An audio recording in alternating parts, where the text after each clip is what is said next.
Friends, we are on the chapter number 4 of account part 2, that is bills of exchange. Today in this lecture we will learn about the renewal of bill and accommodation bill. So renewal of bill is about when the acceptor of the bill beforehand knows that he won't be able to pay the money on maturity date. So as we know, if payment is not done on the day of maturity, then bill becomes dishonor and there is a legal procedure to be followed.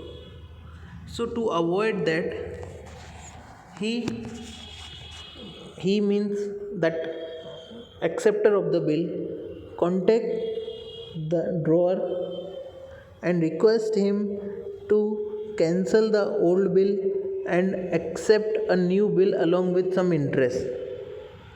And if the drawer of the bill becomes agree for this, they do the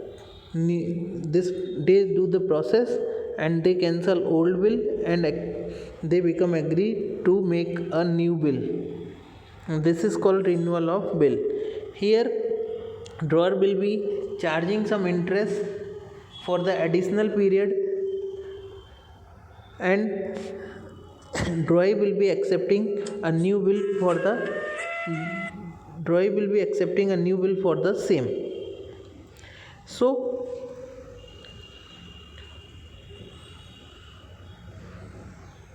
along with interest, new bill will be accepted by the drawer, or else interest will be paid in cash and the bill amount will remain same. Or if drawer is ready to pay some of the bill amount and want to accept a new bill for the remaining amount, then also it is possible. So in all situation, what will be the entry and what it is about, we will discuss it in detail now. Renewal of the bill. The acceptor of a bill pays the amount of bill to the drawer of the bill or holder of the bill on the maturity date. But if the acceptor of bill cannot make provision for money on maturity date, he has to dishonor the bill. This has an adverse effect on his credit and prestige in the market, and he has to face the legal procedure for payment of money of bill. Hence, in this situation, acceptor of the bill contacts the drawer of the bill before the maturity date of the bill and requests him to draw a new bill against the old bill for a new period. If the drawer of the bill agreed to his request, the old bill is cancelled and the new bill comes into existence. When a new bill for an extended period is given in exchange of an old bill, it is known as change of bill period or renewal of bill. When a new bill comes into existence in exchange of an old bill, the following 3 points should be considered. Number 1, cancel the old bill considering it to be dishonored and pass necessary journal entry in the books of account. Second, calculate the interest on the additional period due to the extension of the period of the bill and record the accounting effect. And third, give accounting entry for the acceptance of new bill. So first step to cancel the old bill. Friends, when they become agree to renew the bill, then the old bill need to be cancelled. And for old bill to cancel, the reverse entry is passed. Reverse entry of the bill acceptance. When bill is accepted, whatever entry is passed in the books of both the parties, they pass a reverse entry of the same. Say for example, in the books of drawer, entry we pass when bill is accepted by the drawer, we pass entry bills receivable account debit to drawer account. So here when cancellation of bill is there, drawer account debit to bills receivable account. Okay, and in the books of drawee, when drawee accept the bill, he pass entry drawer account debit to bills payable account. So to cancel that, reverse entry bills payable account debit to drawer account. Okay, here the same thing is given. For example, Govind had drawn 3-month bill of rupees 30,000 on Sudama, which was accepted and returned by Sudama before the maturity date due to the lack of financial provision. Sudama requests to Govind to draw a new bill for a 2-month period, which Govind agreed to. The journal entry to cancel the old bill will be as follow in the books of Govind, who is a drawer. Sudama account debit to bills receivable account, and in the books of Sudama, bills payable account debit to Govind account. Second, interest on additional period.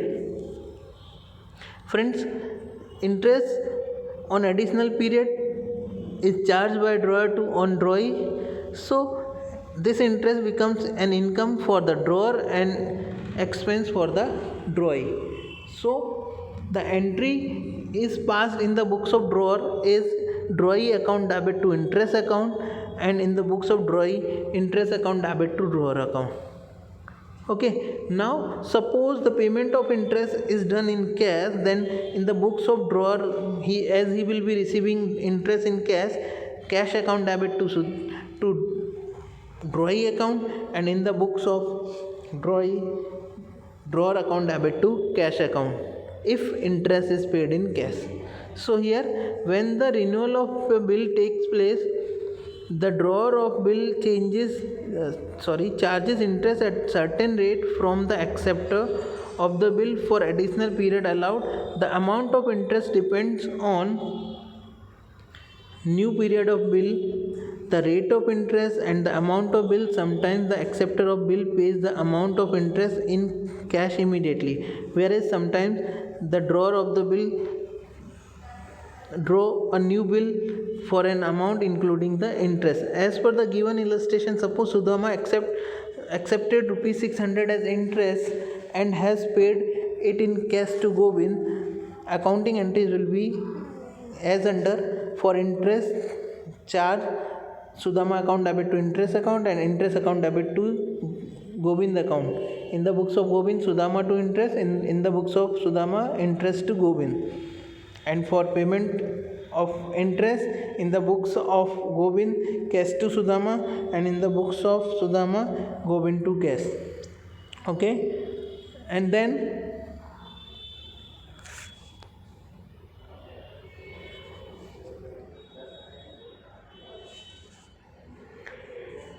new bill is accepted. If new bill is accepted, so in the books of drawer, new bills account debit, new bills receivable account debit to drawee account, and in the books of drawee, drawer account debit to new bills payable account. The amount of this bill depends upon the payment of interest in cash or payment of some amount out of the full amount of bill in cash. If nothing is paid in cash, then bill plus bill amount plus interest amount will be the amount of this entry. And suppose interest isn't paid in cash, then new bill and old bill remain same amount. And if some amount is paid in cash, then that amount of old bill minus that the amount which is paid by drawee plus the interest will be the amount of new bill. Okay, we will do that in a practical sum, so that will be more clear over there. Let us talk about the last topic, accommodation bill. Normally, a bill is used for the payment of money in debtor-creditor relationship arising on account of purchase or sale of goods, but sometimes even when there is no debtor-creditor relationship, traders are having credit and prestige in the market draw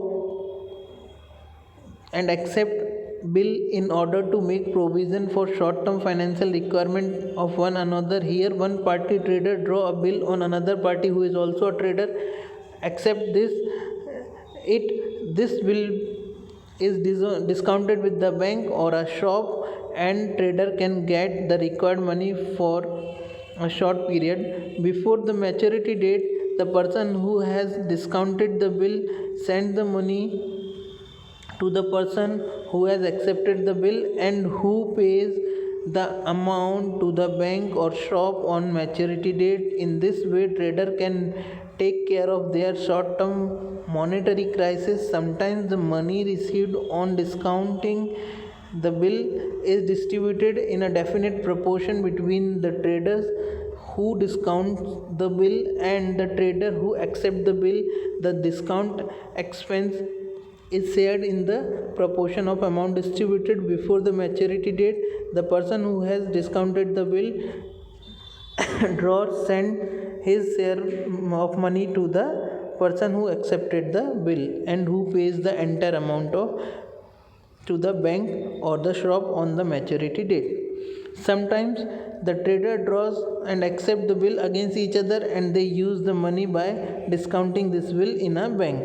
The main objective of this type of bill is not settlement of debt and dues but taking care of convenience of one another or accommodation of one another, and so these bills are known as accommodation bill. So friend, this was all about the renewal of bill and accommodation bill. Accommodation bill is not because of debtor creditor relationship, it is because helping each other means for the accommodation of each other. Here one trader is writing a bill on another trader, that another trader is accepting it and they are discounting that bill from the bank, and on the maturity date they settle the payment, they make the payment to each other according to the agreement, and then finally the settlement is done. So this was all about our accommodation bill and renewal of bill. In next lecture we will be doing sums based on this. Thank you.